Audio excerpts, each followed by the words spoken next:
Hi, this is Stephanie with Iron Sharpening Iron. Welcome back for part 4 of When Does the Day Begin? So, as I stated last time, today we'll be talking about unclean, unclean until evening. Doesn't this prove evening to evening? Well, we are going to look at that today.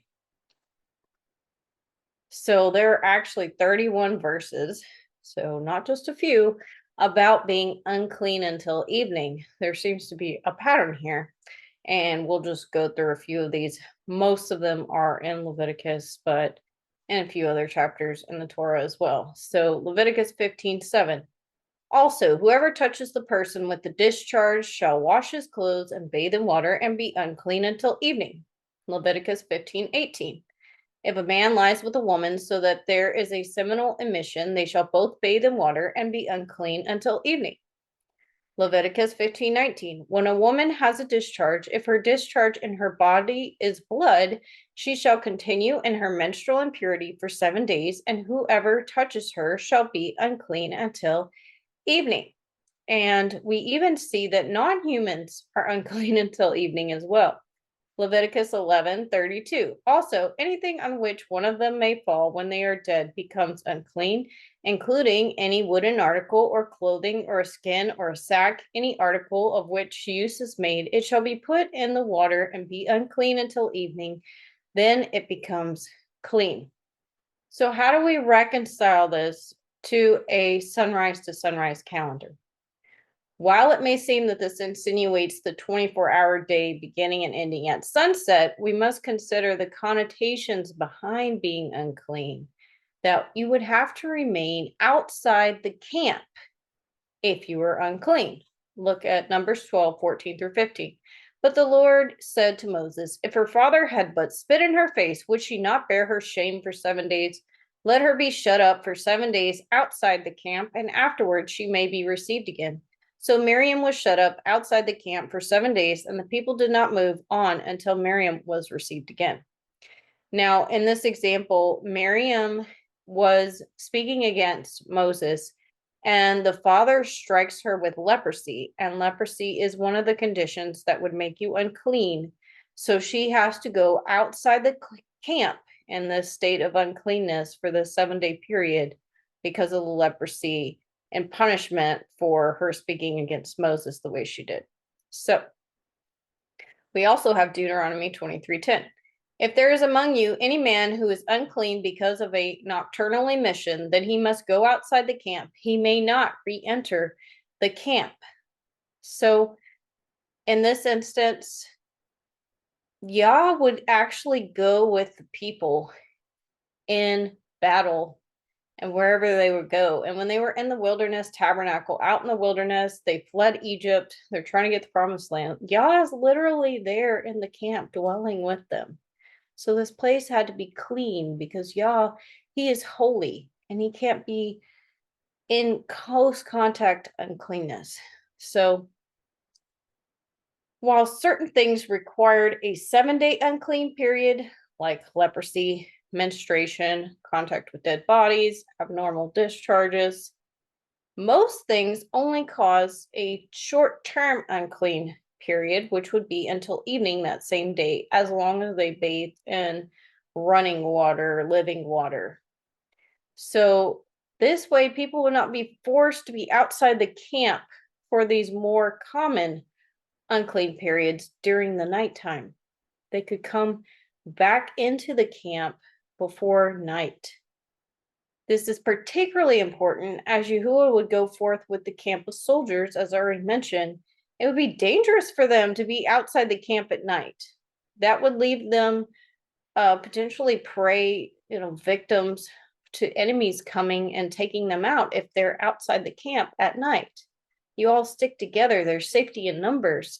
So you don't want them outside the camp. So and the instance given here, if you were to have what we would call in modern English a wet dream, then you would have to be outside the camp during the daytime, bathe yourself in water, then you can come back into the safety of the camp during the night and be clean at that point. So I believe, and this is what I was told at that Shabbat meeting that reconciled it for me, that There's a reason Yah did this. It's just so that people didn't have to be out of the camp at night, unless you have that 7 day unclean period, in which there was, I believe, there was a certain area that people would congregate in, so they still wouldn't be alone. But the men going out to war is a different situation where you really need to be in the safety of the camp at night. So that's what I have on unclean until evening. Given all the other things in scripture, it seems silly to decide that the day becomes that it begins in the evening just because of this deal with being unclean. There is one other area I thought I would go over in this video that also would seem to point to a evening to evening, potentially calendar. So what about Nehemiah? Why did they close the gates the evening before Shabbat? So let's go ahead and read in Nehemiah here. Nehemiah 13:19-21. As soon as it began to grow dark at the gates of Jerusalem before the Sabbath, I commanded that the doors should be shut and gave orders that they should not be opened until after the Sabbath. And I stationed some of my servants at the gates that no load might be brought in on the Sabbath day. Then the merchants and sellers of all kinds of wares lodged outside Jerusalem once or twice. But I warned them and said to them, "Why do you lodge outside the wall? If you do so again, I will lay hands on you." From that time on, they did not come on the Sabbath. So at this time, they are having a problem that merchants keep trying to come in and sell on the Sabbath day, and the people were buying from them, obviously, otherwise it wouldn't come. So Nehemiah gets really fed up with this, and he decides, hey, we're going to shut the gates. And like it says, as it began to grow dark before the Sabbath. And you just read that verse right there, and you've been indoctrinated that the day begins at sunset. Well, this seems to go right in line with it, right? You're closing it as it's beginning to grow dark. It's just about to start Sabbath, as the sun goes down here at sunset. So while this could make it sound as if Sabbath begins at dusk, it was customary for towns to close their gates in the evenings to protect the town from invaders during the night. This kind of goes along with the unclean until evening stuff, right? Is that you would be vulnerable during the night, so you would shut your gates to protect yourselves from invasion during the middle of the night. And it does not actually specify when they reopen the gates. Did they reopen them on Saturday evening at the evening being the end of the Sabbath? So, Sabbath's over. You can start trading as soon as, Saturday that sun goes down. Or do they wait until Sunday morning? Doesn't really say here. If we have a sunset or sunrise to sunrise calendar, it wouldn't open again until Sunday morning. In light of the above fact about trying to keep things protected from invaders and the vast amount of other scriptures we have discussed so far, it would be foolish to assume a sunset to sunset day based solely on the scripture. Out of the mouth of 2 or 3 witnesses, let a thing be established. And through the course of these videos, you've had a lot of scriptures thrown at you that show you a sunrise to sunrise, not a sunset to sunset. And the book of Nehemiah even clarifies this a little bit if we go back a few chapters. So it shows in the book of Nehemiah earlier that the gates were closed every night.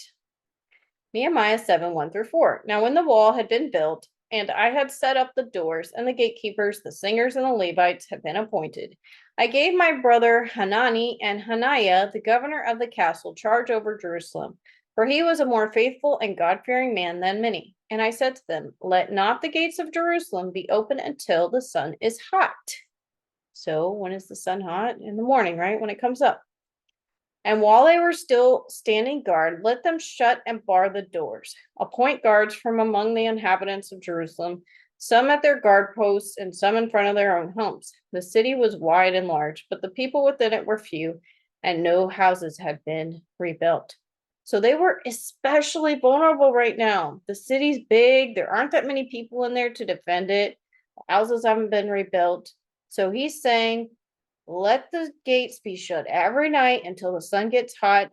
And I don't know if that would be, sunrise exactly. It's not that hot usually right at sunrise or at noon or something like that when they would open the gates and let people in. So right here in Nehemiah, we see that they would always close the gates at night. The difference we have in Nehemiah 13 is it would be closed the next day. It will close it that night before Sabbath, and it would be closed all the next day during your Sabbath day, and you wouldn't reopen it again until Sunday morning. That's what I think we can get from the context we have in Nehemiah, plus the other scriptures that we have, piecing this all together. So, those were the couple of things that I wanted to show you guys today about the book of Nehemiah and the unclean until evening. And I have one more video planned in this series where we will be talking about Messiah's resurrection. This was a part of my light bulb moment in realizing the sunrise to sunrise deal. So I'm really excited for that video. So anyway, please like, share, subscribe, and I pray everyone out there would be blessed. And with that, I will say shalom.